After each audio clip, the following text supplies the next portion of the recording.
Hello, it is Butter here. Thank you for staying until this part of the video and welcome to my channel. This is how the Studio Series 83 Soundwave from the Bumblebee movie looks like, with some painting and weathering.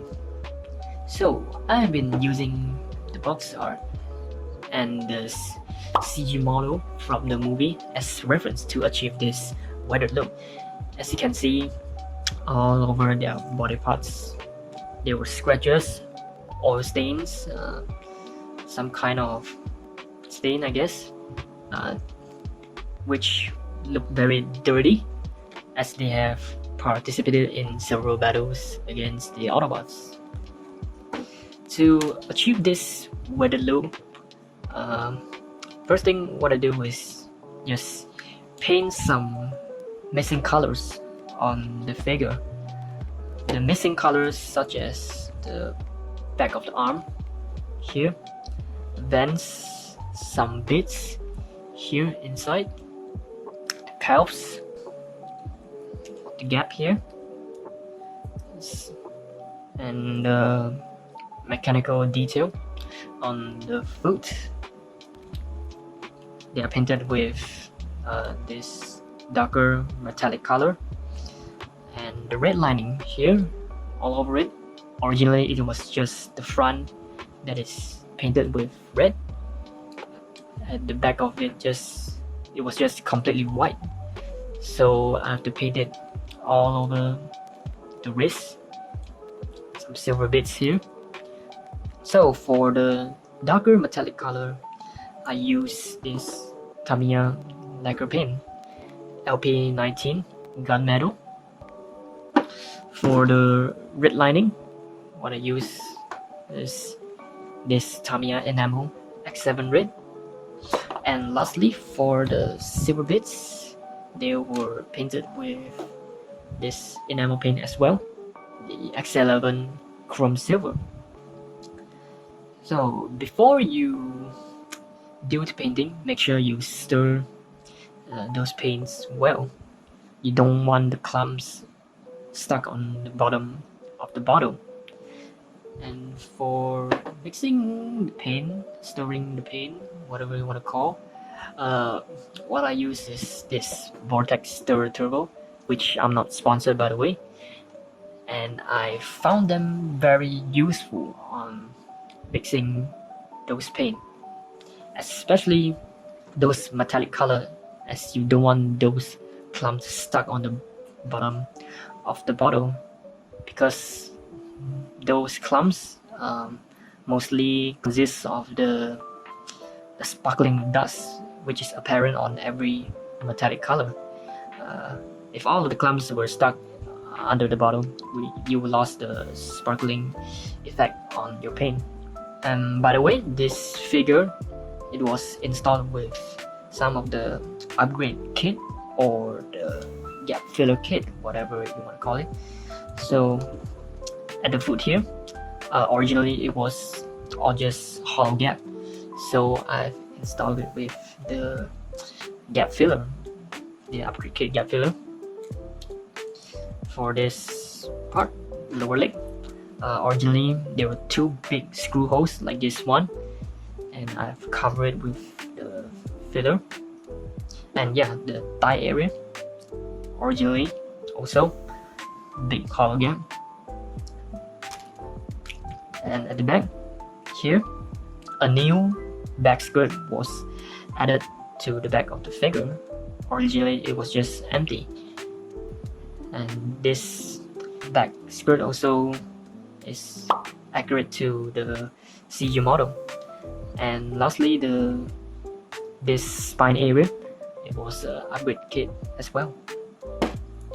Alright, so secondly, this is the real weathering step here. What I did was use this Mr. Weathering color WC01 multi black from Mr. Hobby.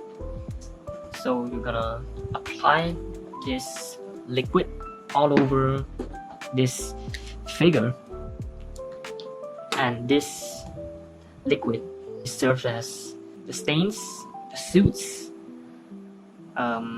which makes the figure look dirty. And after I paint it with this liquid,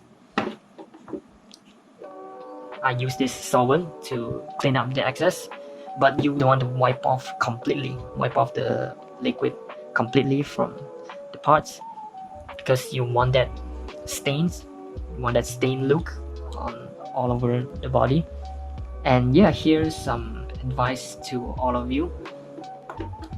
Before you use this Mr. Weathering color, make sure it's better you don't use any enamel paint for figure, because they actually can wipe off those enamel paint.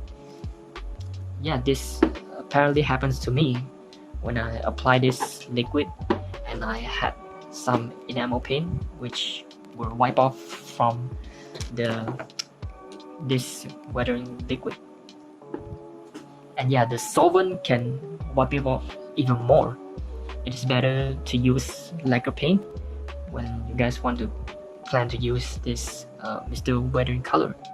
Oh yeah, and lastly, when using this Mr. Weathering color, make sure you just let it dry for less than 24 hours is better, because after 24 hours or more than 24 hours, when dried up, it is very sticky, and also it is hard to wipe it off.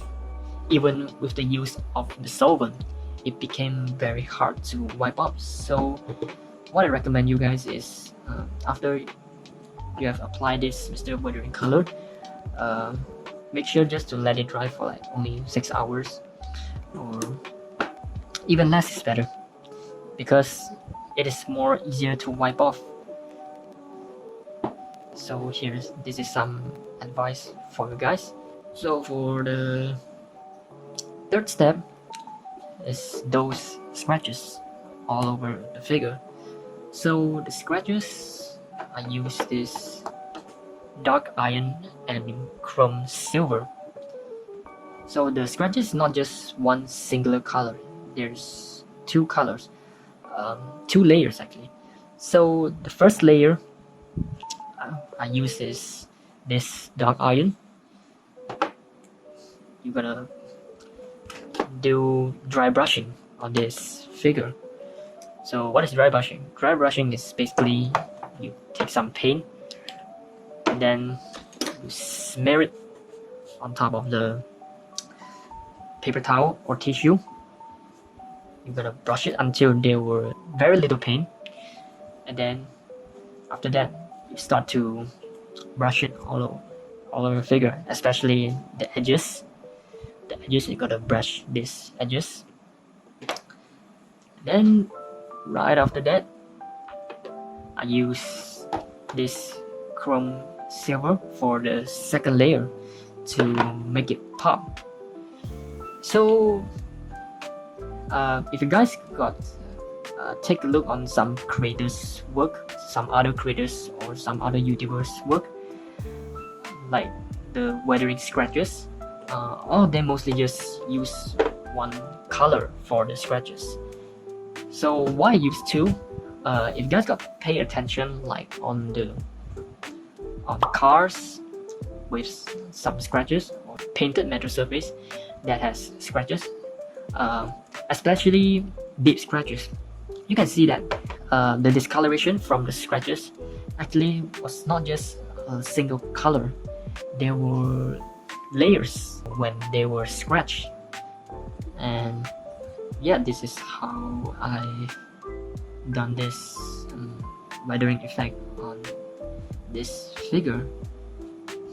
And yeah, and now I'm going to show you how it looks like Soundwave in vehicle form with the weathering effect. So I'm going to do a quick transformation on this figure.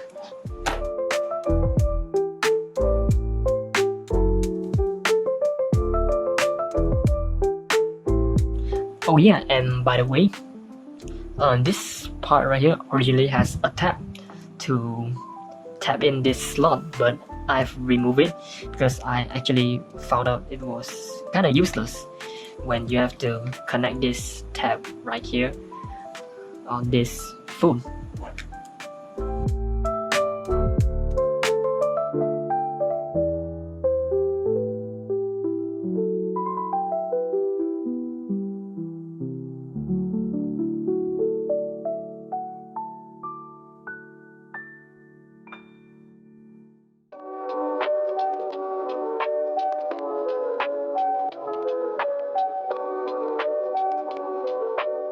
This is Soundwave's vehicle form. It looks kind of silly. It is literally a brick. And also, just now I've mentioned that I've removed the tab connection because it was useless, and this is what I mean. After you have connect this arm to this foot here, it actually won't stay in place. So yeah, I found it not only useless, and it also make the appearance not very good. It is ugly. And yeah, this is the vehicle form. As you can see, the panel here actually won't close off fully because I've installed this upgrade kit, which actually hinders the transformation. Yeah, but I don't care because the vehicle form is silly. It is really silly. So to try it to make it look better, what you can do is just flip this panel like this, close it, and then you install the weapons on this hole, both weapons on the hole, and now it looks like a hover tank instead of a silly pancake thingy. Yeah, this is what you can do to try to make it look better. This is the best you can do. And yeah, that's about it. Thank you for watching this video, and don't forget to like, share, and subscribe. Thank you guys. Goodbye.